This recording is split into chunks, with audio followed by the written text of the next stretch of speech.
the 75% sharp. So I will say, I don't seek this out personally because I just accept that when I'm going to eat cheese, it's going to be the full fat version of cheese. But when I'm doing cheese demos, there's so many people that are looking for this, that are apparently better at like following their New Year's resolution and actually like trying to maintain a certain calorie count. And I guess I justify doing my physical labor each day as a reason that I can just eat as much cheese as I want. But there is absolutely a demand for lighter versions of our cheddar. And what is nice about this product is that it ends up actually cutting so that it doesn't crumble.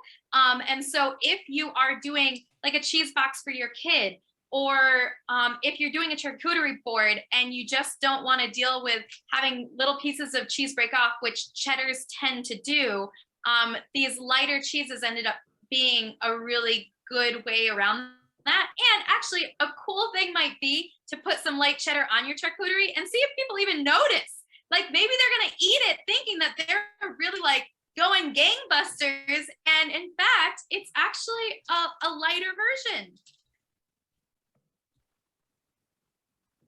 Yeah, so on the 75%, kind of what Amanda talked about was, you know, you do have a lot of people out there, depending on what kind of diet they're following. I know there's kind of a lot of debate about kind of, you know, what levels of fat that you want to have in your diet. But you know, when it comes down to, I think dieting tends to be, you know, it's pretty individual what people are focused on. And I think one of the things that some people will focus on is the fat levels. So, you know, it's good to be able to have that alternative out there with our 75% light for people that really are kind of focused on that fat portion of it, but still don't want to cut cheese completely out. So again, as the title says, you know, it's 75% of the fat has been removed from that cheese. So what we've done, you know, we've been creating this cheese now for, I mean, upwards of 15, 20 years. You know, so our expert cheese makers, you know, not only they have, you know, almost probably 2 decades under their belt of making this product, but, you know, we work with a lot of experts in the industry to be able to kind of get to, you know, obviously fat adds a lot of flavor to cheese. So we've worked with them to be able to find ways to kind of add extra flavor to this product. So I think, yeah, for anyone that has a diet going on that is focused on, that's either focused on the fat levels, or, you know, if you're, especially as I think one of the ways that I like to use it the most, like if you're actually just using cheese kind of as an ingredient, again, maybe you're making like a quesadilla where you kind of just want that, like, you know, melted kind of texture to it more than you are looking for, you know, the cheese to kind of dominate the flavor profile. I think 75 is it's a good addition to that. And to the fact that in one serving, you're still getting 9 grams of protein. Like, I think that's what's really incredible about dairy products. Like, regardless of the fat content, I mean, you could be drinking 1% milk or whole milk, but the protein is still there. And so I think a lot of times people are looking to try to good solid protein sources, and this is a really good one, and it's reducing the total number of calories. Exactly. And again, if you're trying to, I mean, depending on if you're using it as a cooking cheese anyway, you know, I'm always pushing people to kind of do hybrids of combining cheeses together when they cook with it, right? Whether or not it's a mac and cheese, you know, 2 different styles of cheese altogether. But I think 75 kind of meets that also, where again, if you can shred up the cheese and, you know, if maybe you're making nachos and, you know, if you are concerned about fat levels at all, maybe you're doing half full flavor and half 75, right? So I don't know what the math comes out on that, but, you know, it's a little bit less than 100%. So I think, you know, again, if you have any kind of area in your diet where you're concerned about it, again, you don't have to go whole hog and only do 75%. You can kind of like, you know, the cheese is functionally shreds very well.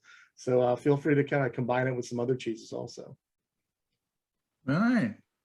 So I'm pairing this up with Yuengling, their traditional lager, which is, you know, as you can see, it's kind of a dark lager. Kind of more like a Vienna lager, so there's some maltiness to it.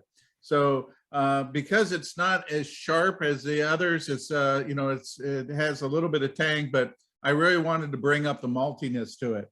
But it's also, you know, like you said before, it's not waning on flavor. It definitely has a lot of flavor characteristic to it. So one of my favorite pairings with cheddars is mango chutney. And Virginia Chutney does a magnificent job. And I had I had him on a segment once, and he talked about mangoes as being the most popular condiment in the world because there's more people that enjoy mangoes than anything else. I mean, apart from like ketchup or something. But so yeah, so a little mango chutney, and then this is where I add in the rosemary. I have a rosemary rustic bakery, and rosemary, a little olive oil in it, and it's just really kind of light. You could actually have these two together, but when you add in a little bit of this chutney, you get that spiciness that comes along with it, a little bit of sweetness, and the sweetness actually will bring a little more tanginess. So you have that sweet, and then the cheese becomes actually tangier. So it's really nice. That's great. I love the idea with the mango. I think that's spot on. So, I yeah, don't I think guess I use mango enough in my life, actually. So this is an appreciated like reason to like have another mango item in my life. So to your point, like we make a product in our farm market here, a plum gumbo, and so it kind of has it serves both as a savory, but also like you can pair it with like a duck or a pork. But you can also do it as a spread. And so to be able to have kind of like the richness of that plum flavor, it like helps kind of deal with the fact that you've got a lighter cheese. And so just like smear a little bit of that on some toasted French bread, and the light cheddar, and like, boom, it's good. Yeah. The maltiness of the beer doesn't overpower it, doesn't overcome it. It actually brings out again. I think it brings out a little butter.